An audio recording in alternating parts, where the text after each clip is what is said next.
Hello everyone, welcome to online class. आज मैं आपको चैप्टर नंबर 2 वास्तविक संख्याओं के बारे में बताऊंगा। उसके पहले हम वास्तविक संख्या जो चैप्टर है उसको शुरू करें। संख्याएं क्या होती हैं और संख्याएं कितने प्रकार की होती हैं उसके बारे में पढ़ें। तो सबसे पहले मैं आता हूँ पहली संख्या के बारे में, जो कि है सम संख्या। सम संख्या सम संख्या की जो परिभाषा होती है उसे हम इस प्रकार लिख सकते हैं कि जिस संख्या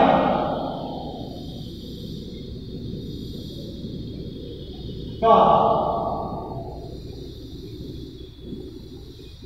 इकाई अंक 0, 2, 4, 6, 8 होता है सम संख्या कहलाती है।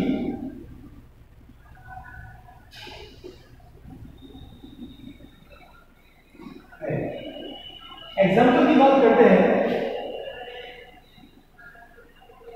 तो अगर हमें कोई संख्या दी हुई है तो उसका हम इकाई अंक देख लेंगे। जो पीछे वाला अंक है उसे हम देख लेंगे। अगर वो 0, 2, 4, 6 या 8 है तो वह सम संख्या हो जाएगी। जैसे 204 आपको दिया हुआ है तो पीछे इकाई का अंक जो है हमने देखा 4 है, इसका मतलब ये सम संख्या है। 306 दिया हुआ है, इसी तरीके से 512 है, इकाई अंक 2 है, सम संख्या है। 7, 9, 8, 7, 9, 8, इसके पीछे इकाई अंक जो 8 है, इसका मतलब ये सम संख्या है। 310, इसके पीछे 0 आ रहा है, इसका मतलब ये एक सम संख्या है। तो इस प्रकार हम इकाई अंक देखकर ये बता सकते हैं कि कैसी संख्या हो जाएगी, वो सम संख्या हो जाएगी। नेक्स्ट पर आते हैं सेकंड, विषम संख्या।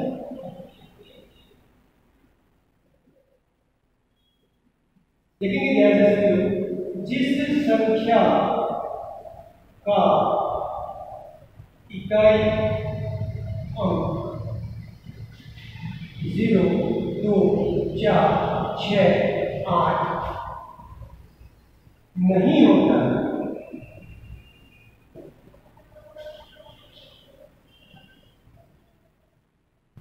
विषम संख्या कहलाती। तो डेफिनेशन जो है सम संख्या की याद करी, बस यहाँ क्या लगा दिया, नहीं लगा दिया। और नहीं लगाते ही किसकी डेफिनेशन होगी, किसकी परिभाषा होगी, विषम संख्या की। विषम संख्या के उदाहरण, विषम संख्या का उदाहरण जो है वो इस प्रकार आप ले सकते हैं। जैसे 201, इसके इकाई अंक की बात करें तो इसका इकाई अंक 0, 2, 4, 6, 8 नहीं है, इसका मतलब ये विषम संख्या है। फिर मैंने दिया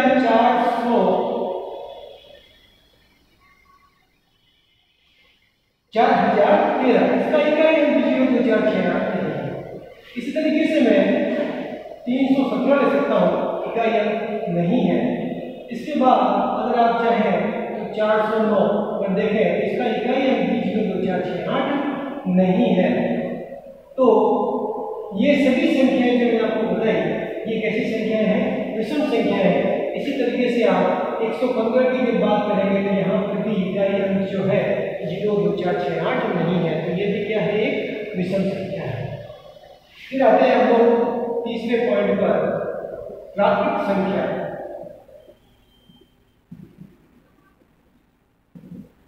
प्राकृत संख्या जो होती है वो क्या है, ऐसी संख्या जो 0 से स्टार्ट होती है और अनंत तक जाती है, इन्फिनिटी तक जाती है। तो स्टार्ट कहां से होगी, 1 से, 1, 2, 3, 4 और कहां तक जाएगी, इन्फिनिटी तक जाएगी, अनंत तक जाएगी।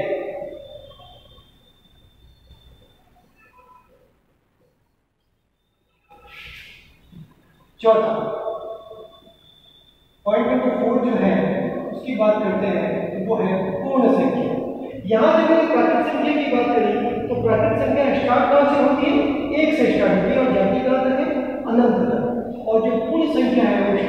जीरो से होती है और जाती कहाँ तक है, ये भी अनंत तक ही जाती है। मतलब सभी संख्याएं, ऐसी सभी संख्याएं जो स्टार्ट कहाँ से हो, जीरो से हो, कहाँ तक जाए, अनंत तक जाए, ये सभी संख्याएं क्या कहलाती है, पूर्ण संख्याएं। मतलब सभी संख्याएं आ गई, इसके अंदर बस ऋणात्मक संख्याएं, माइनस की संख्याएं छोड़ दी जाए, इसके अलावा जितनी भी संख्याएं हैं वो सभी संख्याएं इसमें आपके पास आ गई, पूर्ण संख्या।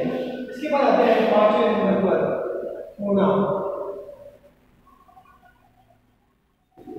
पूर्णांक जो है वो क्या होते हैं, अगर पूर्ण संख्याएं हम लें और उसमें माइनस की संख्याओं को भी मिला दें तो ये सभी संख्याएं क्या कहलाएंगी, पूर्णांक। तो देखते हैं 0, 1, 2 कहाँ तक गए, अनंत तक गए, कहाँ तक गए, अनंत। तो इसमें कैसी संख्या डाली, माइनस की संख्या डाली, -1, -2, -3, ये भी कहाँ तक जाएंगे हम, अनंत तक। तो पूर्णांक जो है अगर पूर्ण संख्याएं हैं और उसमें माइनस की संख्याएं मिला दें तो पूर्णांक बनते हैं। अगर आप देखिए ध्यान से तो पूर्णांक के अंदर माइनस की संख्याएं भी आ गई। अगर 0 से हम राइट हैंड साइड में चल रहे हैं तो सभी संख्याएं बढ़ रही हैं। कहने का मतलब हम कहीं से भी चले और राइट हैंड साइड में चले तो संख्याएं बड़ी होंगी। -3 है, ये छोटा है -2 से, और -2 जो है वो छोटा है -1 से, और -1 जो है वो छोटा है 0 से, और 0 1 से छोटा है, 1 2 से छोटा है, 2 3 से छोटा है। या मैं ऐसे कह सकता हूँ -2 जो है वो -3 से बड़ा होगा, -1 -2 से बड़ा होगा, 0 -1 से बड़ा होगा, और ये तो आप जानते हैं कौन सा बड़ा है। इसके बाद हम आते हैं पॉइंट नंबर 6 पर, वो है परिमेय। परिमेय संख्या क्या है, ऐसी संख्या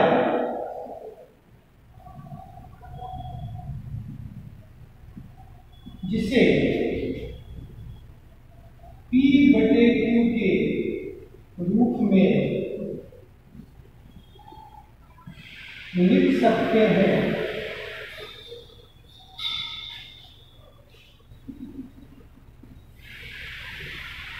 परिमेय संख्या कहलाती है।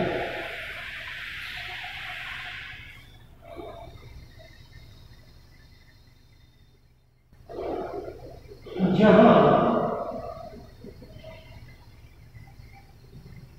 P व Q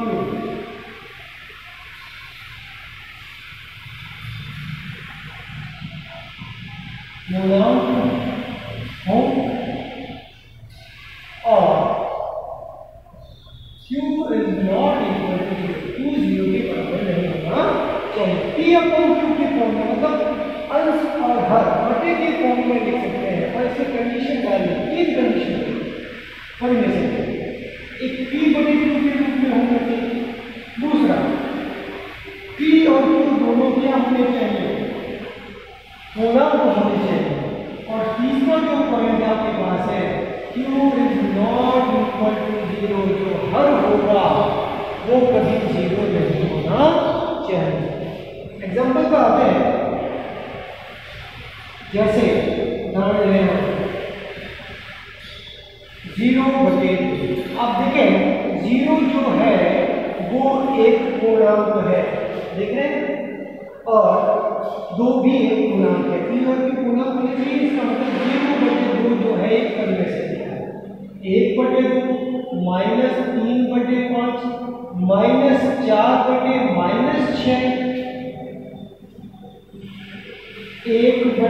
1/-3, ये सभी उदाहरण किसके हैं, परिमेय संख्याओं के उदाहरण है। इसके बाद नेक्स्ट लेते हैं 7वां जो पॉइंट है आपके पास, या सबसे पहले हम परिमेय संख्या और कैसी होती है उसकी तो बात कर लेते हैं। ये बेसिक डेफिनेशन है परिमेय संख्या। इसके अंदर कुछ पॉइंट और लेते हैं, इसे हम कह सकते हैं कि ये परिमेय संख्या है या नहीं।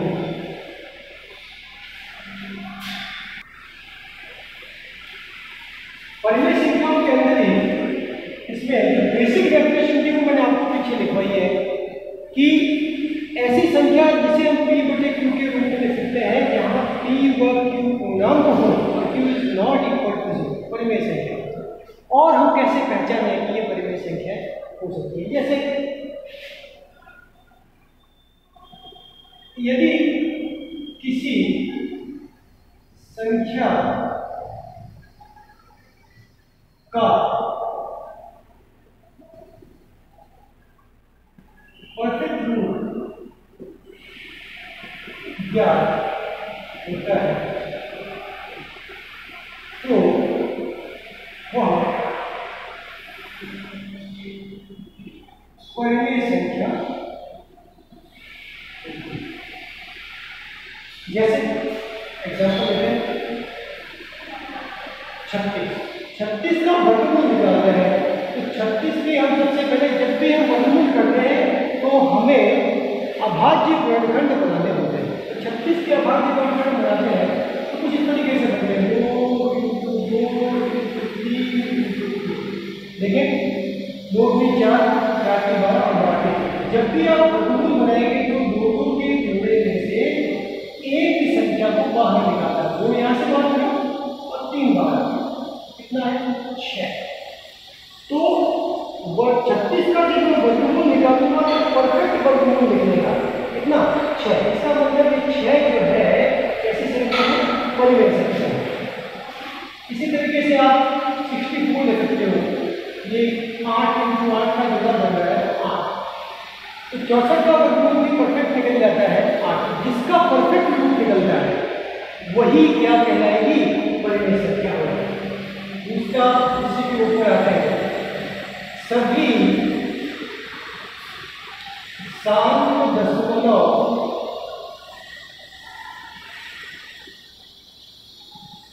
संख्याएं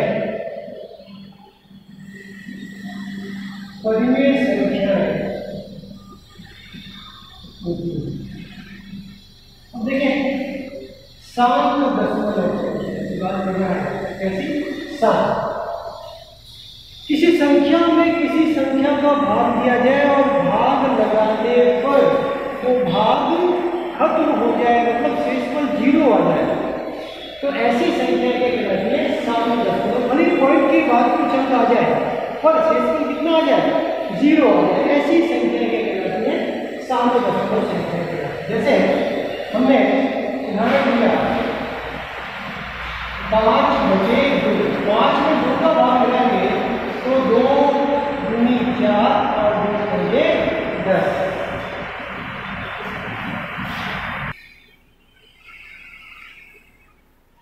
एग्जाम्पल लिया हमने 5/2। जब 5 में 2 का भाग लगा हुआ तो 2.5 आ जाए।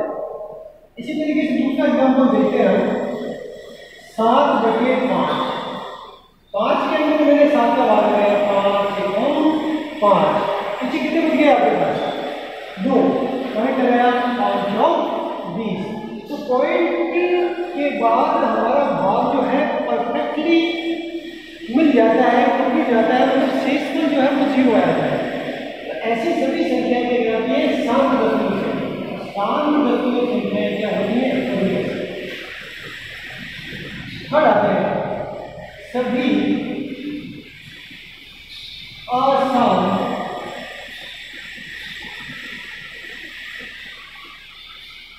आवर्ती दशमलव संख्याएं परिमेय संख्याएं होती है। अब आती है अशांत आवर्ती। अशांत का मतलब भाग लगाया और शेषफल कभी 0 आया ही नहीं। और आवर्ती का मतलब होता है रिपीट होना। भाग लगाया और कोई संख्या जो है वो बार बार वही संख्या रिपीट हो रही है। ऐसी सभी संख्याएं जो है अशांत आवर्ती दशमलव संख्याएं कहलाती हैं। और ये संख्या जो है वो क्या होगी? परिमेय संख्या। एग्जाम्पल देखते हैं जैसे 8/3। 3 का भाग 8 में लगाना है, लगाते हैं 3 दूनी 6, पीछे बच गए आपके पास 2, पॉइंट लगाया 0 12 20 हो गए, 3 6 18, फिर 2 बच गए, 3 6 18। ऐसे आप अगर भाग लगाओगे तो ये 6 जो है रिपीट होता चला जाएगा। इसका मीनिंग हुआ कि जो संख्या रिपीट हो रही है, बार बार आ रही है, उसके ऊपर हम बार का साइन लगा देंगे। किसका साइन लगा देंगे? बार का साइन। ये साइन किसका है? बार का साइन। तो बार का साइन लगा दिया जाएगा। तो जब मैं 8 में 3 का बार लगाऊंगा तो 2.6 बार आ जाएगा। और ये संख्या कैसी संख्या है? आसान आवृत्ति, मतलब 6 का रिपीटेशन हो रहा है, 6 बार बार आ रहा है। तो ऐसी सभी संख्याएं जो है आसान आवृत्ति दशमलव संख्या है, और असान आवृत्ति दशमलव संख्या क्या कहलाती है? परिमेय संख्याएं कहलाती है।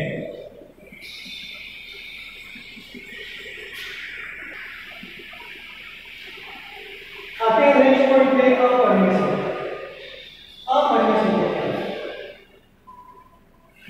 ऐसी संख्या जिसे P/Q के रूप में नहीं लिख सकते।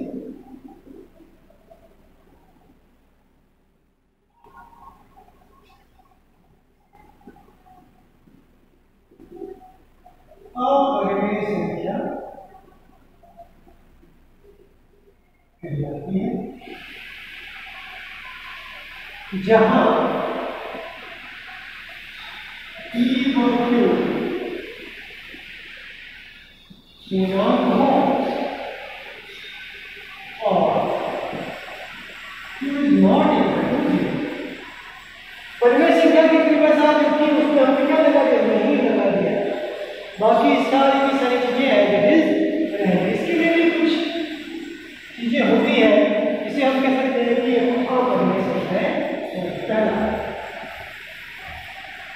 जिस संख्या का परफेक्ट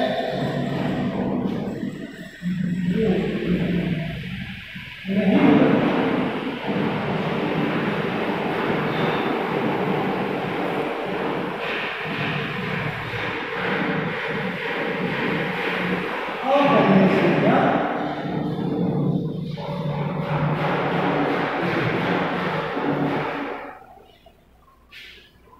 एग्जाम्पल लेते हैं, जैसे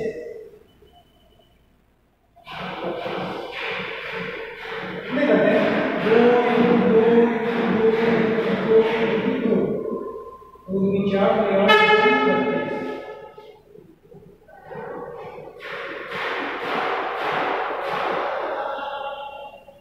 जोड़ा वो बाहर निकालना। तो इसका जोड़ा नहीं बन रहा है, ये रूट पे रहेगा 4 × 2। ठीक है, तो रूट 32 जो है वो परफेक्ट वर्गमूल की फॉर्म में नहीं आया। क्यों? क्योंकि रूट जो है 2 रूट में ही रह गया। इसका मतलब रूट 32 का परफेक्ट वर्गमूल नहीं निकलता। तो रूट 32 कैसी संख्या है? अपरिमेय संख्या। इसी तरीके से मैं सेकंड की बात करूंगा तो आपके पास सेकंड जो है वो सभी आसान अनावर्ती दशमलव संख्याएं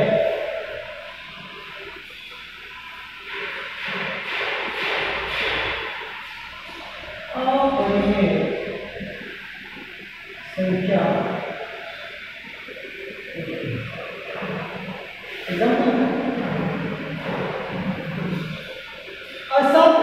आसान का मीनिंग हुआ कि हम कितना भी भाग बना लें इसका 0 नहीं आएगा। और अनावृत्ति का मतलब होता है संख्याओं का रिपीट नहीं होना। भाग लगाएंगे, भाग कंटिन्यूसली चलता रहेगा और संख्याएं रिपीट नहीं होंगी। जैसे एग्जांपल लेते हैं, किसी संख्या का मैंने भाग लगाया, जैसे किसी संख्या का मैंने भाग लगाया और भाग लगाने पर आंसर आपके पास आएगा 1.08001 0 0 0 1 0 0 0 0 1 और डैश डैश डैश मतलब चलता गया। डैश का मीनिंग हुआ कि कंटिन्यूसली चलता रहेगा। इसी तरीके से मैंने दूसरा एग्जांपल दिया 1 पॉइंट या 31.012530189 चलता है।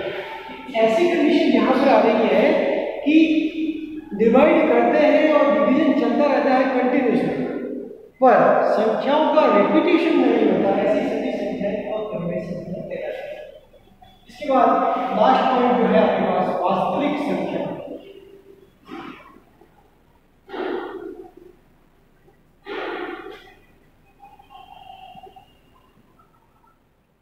परिमेय संख्या व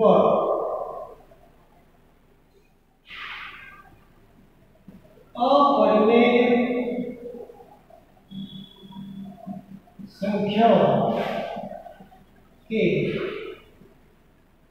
समूह को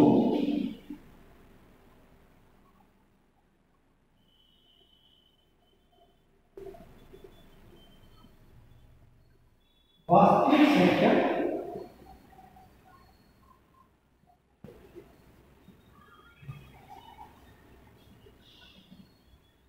क्या परिमेय संख्या देती है और अपरिमेय संख्या देती है, उसका एक समूह बना दिया, एक ग्रुप बना दिया, इकट्ठा कर दिया उसको, तो ऐसी सभी संख्याएं वास्तविक संख्याएं कहलाती हैं। जैसे मैंने 2/5 परिमेय संख्या ली, मैंने 3/8 परिमेय संख्या ली, मैंने -1/2 परिमेय संख्या ली, फिर मैंने 4√2 अपरिमेय संख्या ली, मैंने √3 अपरिमेय संख्या ली, मैंने √3/2 अपरिमेय संख्या ली। ये सभी संख्याएं कैसी हैं, इसका एक ग्रुप बना दिया गया है। ये क्या बन गया, एक ग्रुप बना दिया, ग्रुप बना के एक समूह बना, और समूह बनते ही इस संख्या क्या कहलाएगी, वास्तविक संख्याएं कहलाएंगी। तो इस तरीके से मैंने आज आपके पास 8 पॉइंट्स पर डिस्कस किया है और इन सभी के बारे में आपको नॉलेज होना चाहिए। अगर इन सभी संख्याओं के बारे में नॉलेज है तो आगे की एक्सरसाइज जो है उसको आप इजीली कर सकते हैं। तो आज के लिए इतना ही, फिर मिलेंगे अपने